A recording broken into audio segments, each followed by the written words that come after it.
नवं सरकार स्थापन झालं. देवेंद्र फडणवीस हे मुख्यमंत्री झाले आणि एकनाथ शिंदे उपमुख्यमंत्री झाले. मागच्या वेळी जे झालं होतं, तुम्ही त्यावेळी मिश्किल टिप्पणी केली होती, फौजदाराचा हवालदार झाला.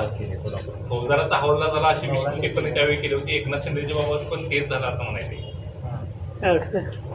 असं आहे की ही गोष्ट मान्य केली पाहिजे की त्यांच्याकडे बहुमत विरोधी आणि त्यामुळं संसदीय लोकशाहीमध्ये बहुमत असल्याच्या नंतर प्रशासन आणि राज्य शासन तयार करण्याचा त्यांचा अधिकार, त्याचं आम्ही काही कॉमेंट करू इच्छित नाही.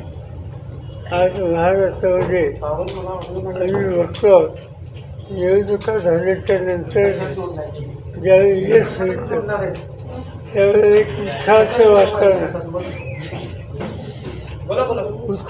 वातावरण असतं. मला महाराष्ट्रात तसं वातावरण असतं दिसत नाही. पण उगीच आरोप करणं योग्य नाही, पण माझ्याकडे त्या संबंधीची अधिकृत अशी माहिती नाही. आम्ही फक्त काही आकडेवारी गोळा केली की साधारणतः प्रत्येक राजकीय पक्षाला या निवडणुकीमध्ये एकंदर मतं किती पडली आणि लोक किती त्यांचे निवडून आले. आता काँग्रेस पक्षाला महाराष्ट्रामध्ये 80 लाख होत आहेत आणि काँग्रेसचे 15 लोक निवडून आले. आत्ताचे जे उपमुख्यमंत्री आहेत शिंदेसाहेब, त्यांच्या 79 लाख मतं पडली, म्हणजे काँग्रेसपेक्षा 1 लाख कमी आणि त्यांचे 57 लोक निवडून आले. म्हणजे 80 लाखवाल्यांची 15 आणि 79 वाल्यांची 57. आता तुमचे 2 उमेदवार इथं आहेत. या सगळ्यांची मतं शरद पवार गट 72 लाख आहेत आणि आमचे उमेदवार निवडून आले 10. आता अजित पवार गट यांचे 58 लाख होत आहेत, त्यांचे उमेदवार निवडून आले 41. म्हणजे 72 लाख वाल्यांचे 10 आणि 58 लाख वाल्यांचे 41, 80 लाख वाल्यांचे 15 आणि 71 लाख 79 लाख वाल्यांची 57. हा एक मोठा म्हणजे एक ऐक्यविषय असतो आणि त्याचा खोलात गेले प्रत्येक पक्षाला किती उचललं आली आणि त्यांचे किती उमेदवार आले एवढंच त्याच्यामध्ये बघितलं. पण जोपर्यंत आमच्याकडे काही आधार नाही तोपर्यंत त्याचं भाष्य करणं योग्य नाही. पण हे मतांचे आकडे हे मोठे आश्चर्यकारक आहेत. कसं आहे त्याचं आज भाष्य करणं योग्य नाही हे मी तुम्हाला सांगतोय. पण आजच मी विधानसभेमध्ये सकाळी थोडी माहिती घेतली तर त्यांचं म्हणणं एकच होतं की लोकशाहीची निवडणूक झाली तेव्हा ANची तक्रार नव्हती आणि तुम्ही आत्ताच कशी करता. आणि साधारणतः आमचं ऑब्झर्वेशन असतं 4 निवडणुका आत्ता झाल्या. एक हरियाणामध्ये मी स्वतः गेलो होतो इलेक्शनला आणि तिथं भाजपची अवस्था अतिशय कठीण होती. पण भाजप सत्तेवर आले त्याच वेळेला त्याच एरियामुळे जम्मू काश्मीरमध्ये फारुख अब्दुल्ला यांचा पक्ष आला आणि तिथं काँग्रेसचा हरवला. महाराष्ट्राची निवडणूक ज्यावेळी झाली मी सगळ्यांनी बघितली, इथं भाजपला यश आलं. पण याच वेळेला झारखंडला भाजपचा हरवला. त्यामुळं सत्ताधारी पक्ष हे सांगू शकतात की 2 निवडणुकीत एक ठिकाणी तुम्ही जिंकलं, एक ठिकाणी आम्ही जिंकलो आणि त्यामुळे EVMचा काही संबंध नाही. पण त्याचं एकच चित्र दिसतं, मोठी राज्य जी आहे तिथं भाजप आहे, छोटी राज्य आहेत तिथं अन्य पक्ष. पण आज- साहेब, आज आज शपथ उत्तम तर घेतली नाही. उत्तम जानकरांनी शपथ घेण्या अगोदर म्हणले की मी आमदारकीचा राजीनामा द्यायला तयार आहे, कारण 1,30,000 मतं गेलीत कुठं, त्यामुळं ईव्हीएमचा घोळ असू शकतो आणि बॅलेट पेपरवर यावं असं एका बाजूला त्याची मागणी आहे. असं आहे की त्यांचा आग्रह उद्या मी त्या गावी जातोय आणि तिथं लोकांची बोलणं करतोय. तर उत्तम जानकर काय ते या ठिकाणचे दोन्ही उमेदवार काय यांच्या सभा मी बघितल्या. आता गेली 40-50 वर्ष ही सभा ॲडजस्ट करतोय. आता यांची जी सभा आहे ती बघितल्याच्या नंतर निकाल काय लागणार आहे हे सगळ्या ज्योतिषाची गरज होती. या नक्की जिंकणार किंवा इचलकरंजी आणि या ठिकाणचं वातावरण जे बघितलं ते ठिकठिकाणी वातावरण हे अनुकूल होतं, निकाल अनुकूल नाही. आज त्याची कारण सांगणं जोपर्यंत ऑथेंटिक माहिती नाही तोपर्यंत योग्य नाही. उद्या तुम्ही मार्केटवाडीला जाताय, मात्र राहुल गांधी देखील आपल्या या ईव्हीएमच्या संदर्भातला जो काही मोर्चा आहे किंवा जे काही विरोधातला जो काही आंदोलनाचा पवित्रा त्यांनी घेतलेला आहे तो मार्केटवाडीतूनच सुरू करण्याचा एक इशारा किंवा एक त्यांनी डोक्यात घेतलेला आहे. माझ्या वाचण्यात आलं पण मी ऐकलं ते लिहितं आहेत ही मला नक्की माहिती नाही. साहेब, आपण ईव्हीएमच्या संदर्भात यापूर्वी कधीही संशय व्यक्त केला नव्हता, यावेळेला आपण ईव्हीएमच्या संदर्भात संशय व्यक्त केला. मी संशय व्यक्त केले नाही. नेमकं मी असं म्हणलं की माझ्याकडे ऑथेंटिक माहिती नाही. ऑथेंटिक माहिती जोपर्यंत नाही तोपर्यंत मी फक्त आकडेवारी फ्रॅक्चर ची पोझिशन तुम्हाला सांगितली. काय बरोबर आता आंदोळी आता लोकसभेला वाचत होतं. लोकसभेमध्ये राज्यसभेमध्ये विरोधी पक्ष अतिशय प्रभावी आहेत. समाजाचं काम चालवणं सुद्धा पहिले 8 दिवस एकच दिवस काम चालतं. त्यामुळे विरोधी पक्ष जोडला अशी अवस्था नाही. मार्केटवाडीमध्ये आपण उद्या जात आहे. खरं तर त्या ठिकाणी प्रयोग करत होते जानकर, पण प्रशासनानं तो प्रयोग हाणून पाडला. कारण बॅलेट पेपरवर मतदान घेऊन मला बघू द्या कुठं नेमकं मतदान केलंय ते बघू द्यायला पाहिजे होतं. सरकार घाबरलं असं गुन्हे सुद्धा वाटतं. दाखल झाले. एक गोष्ट कळलं नाही, निवडणूक होऊन गेली. आता तर काही निवडणूक नव्हती, प्रक्रिया संपून गेली.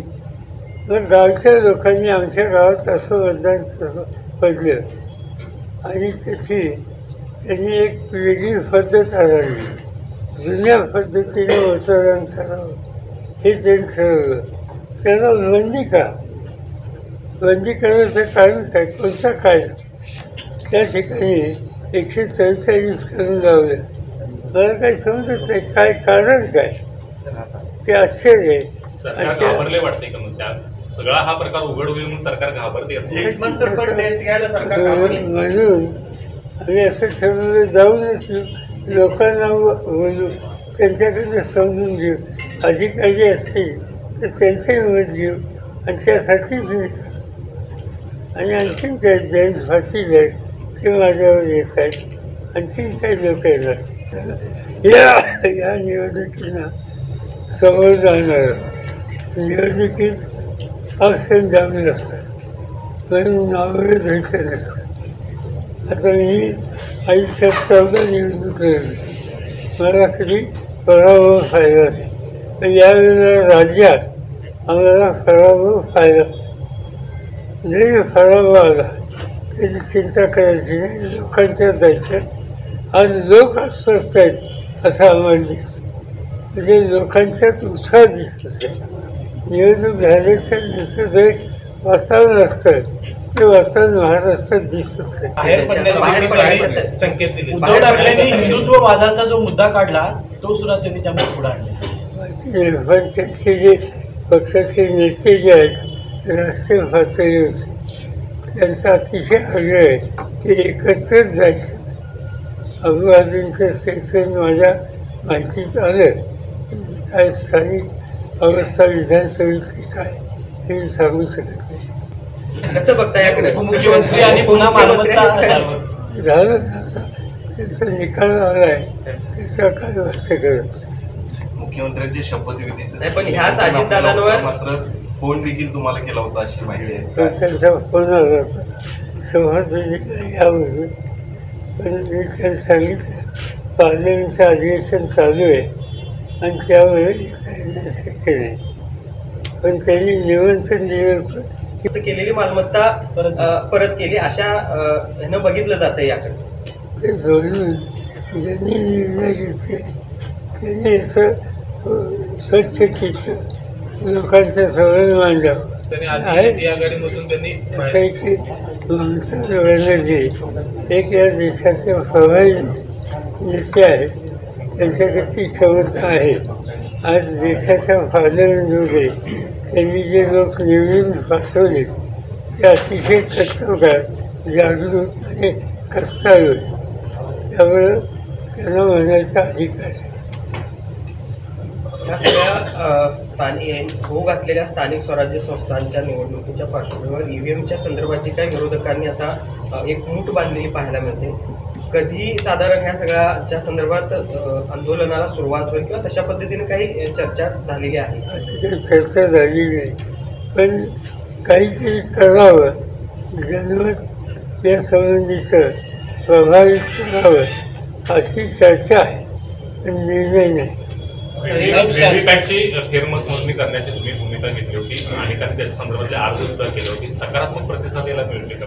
बघायचं आता अर्ज केलेत, अनेक आमच्या सरकारने अर्ज केले, त्याचा निर्णय त्यांना घ्यावाच आहे. जे अर्ज केले जाते त्याला फारसं गांभीर्यानं पाहिलं जात नाही. त्याच्या पाठीमागचं कारण आपण काय आता अर्ज केले त्याला एक कालावधी असतो, तो कालावधी गेलेला नाही आणि त्यावर लगेच भाष्य करणं योग्य. मात्र अबू आझमी सपाची असं ठरवलं की आम्ही आज येणार नाही, उद्या मी चालू तिथं जाणार काही लोक आणि उद्या शपथ घेऊ अबू आझमी मात्र महाविकास आघाडीची फारकत घेत त्यांनी शपथविधी सांगितलं. त्याचं उत्तर दिलं. रोहित पवारांना साईड करून रोहित पाटलांना प्रमोट केलं जाते. रोहित पवारांनी हे नाव सुचवलं. रोहित पवारांनी आग्रह धरला की रोहित पाटील यांना संधी द्या. हे निर्णय एक वर्षांनी घेतले आणि नवीन स्थिती आणि आम्ही बघतोय अलीकडे आझाद फाटलांची जी एकंदर काम करण्याची पद्धती होती ती आणि रोहित त्यांच्या चेहऱ्यांची त्यांच्यात साम्य आम्हाला असं वाटतं या व्यवसायामध्ये पोटेन्शियल आहे, आपण त्यांना प्रोत्साहित करा. असं एक खिशाचं काय पाहिजे हे सांगता येत नाही. हे जे आहेत त्यांची शीट होती ती देशातले एक निष्णात वकील पार्लमेंटमध्ये अत्यंत प्रभावी सदस्य आणि त्यांच्या दृष्टीने ही रक्कम म्हणजे तुम्हाला त्याची प्रॅक्टिस काय माहीत नाही, त्यामुळे तुम्ही फक्त विचार.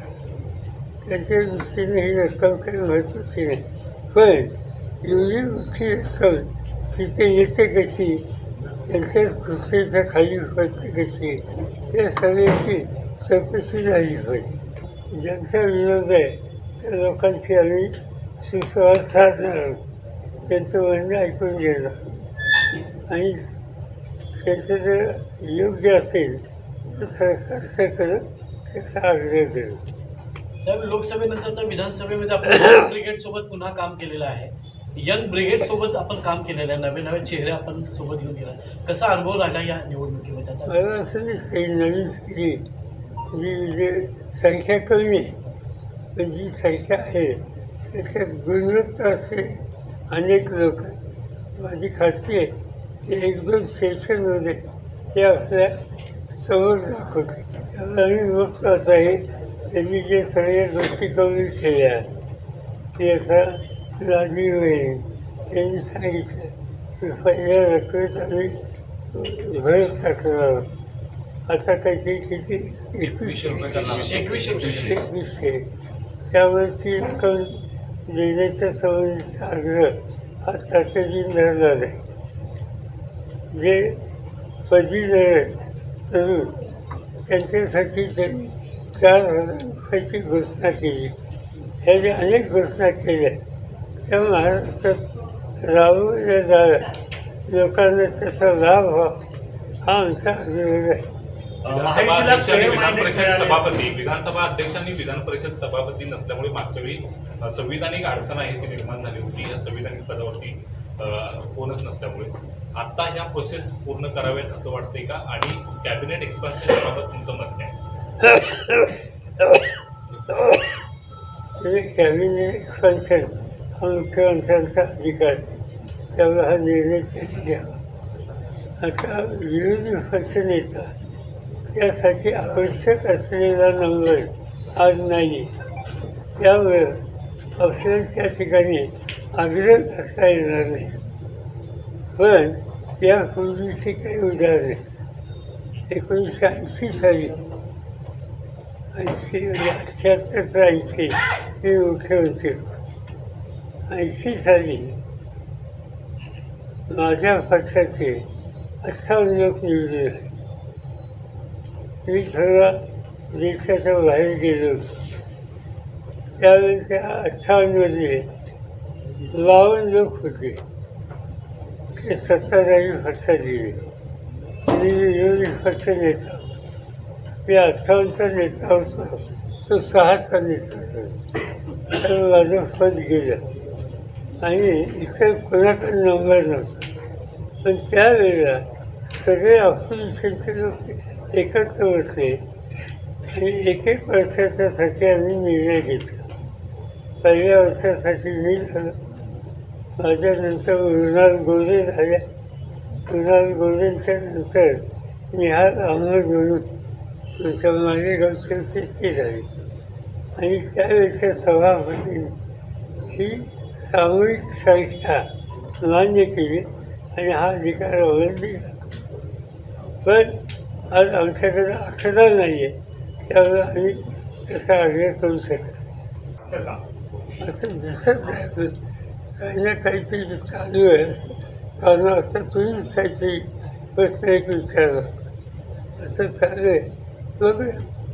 पण भाजप अनेक राज्यामध्ये आता मिशन लोटस राबवू शकते, याची भीती वाटते का? कर्नाटक सारखं राज्य आहे ते अनेक वेळा घ्यायचा प्रयत्न भाजपकडून होतो. ठीक आहे ना, त्यांना त्यांचा पक्ष वाढवायचा अधिकार. सर क्लिअर, तुम्ही पण आता शंका व्यक्त केली, क्लिअर माइंडेड असताना मग असे प्रयत्न का करावे लागत असतात? असं आहे की त्याची आवश्यकता काय हा करावा. 232 234 एवढी संख्या तुमची आवश्यकता काय माहिती. मंत्रिमंडळ विस्तार देखील राखलेले आहे. केवळ 3 जणांनी शपथ घेतलेली आहे. मोठा भव्यदिव्य सोहळा त्या ठिकाणी करण्यात आला, मात्र 3घांचीच शपथविधी सोहळा नरेंद्र मोदींच्या समोर किंवा पंतप्रधानांच्या समोर अनेकांनी इच्छा व्यक्त केली होती की आमचा शपथविधी त्यांच्या समोर व्हावा. असं केलं मात्र अजूनही रखडलेलं आहे. अजूनही चर्चा, आज बैठक देखील होणार आहे अशी समजते 3घांची. विरोधी पक्षाशिवाय कारभार चालवायचा असं कुठंतरी मोडत दिसतं का? काय वाटतं? ज्या पद्धतीने राज्यांमध्ये लोटस ऑपरेशन लोटस राबवलं जातं, राबवणी केली जाते. असं आहे, मी तुम्हाला हरियाणा हे उदाहरण सांगितलं. महाराष्ट्र तुम्हाला पूर्ण माहिती आहे. या सगळ्यामध्ये विरोधी पक्ष हा प्रभावी असू नये याची काळजी घेतली जाते असं दिसतं. पण लोकांच्या तसं तिथं दिसत नाही. लोकांच्यात अस्वस्थता दिसते.